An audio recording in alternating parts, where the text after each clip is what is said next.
నమస్కారం. ఘంటారావానికి స్వాగతం. ముందుగా ప్రధాన అంశాలు. వ్యవసాయానికి పెద్దపీట వేసే దిశగా కేంద్రం అడుగులు. 5.4% వృద్ధి సాధించామన్న శివరాజ్ సింగ్.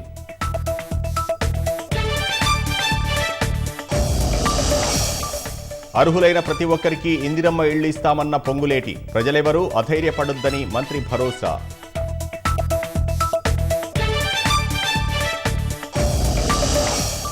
కాళేశ్వరం విచారణ అనంతరం కేసీఆర్ను కలిసిన హరీష్. కమిషన్ అడిగిన ప్రశ్నలను వివరించిన మాజీ మంత్రి.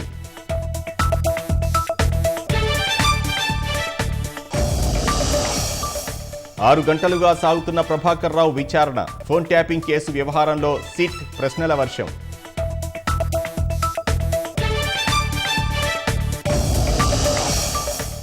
పథకం ప్రకారమే ప్రభాకర్ విచారణకు హాజరయ్యారన్న బండి. స్టేట్మెంటు బహిరంగపరచాలని డిమాండ్.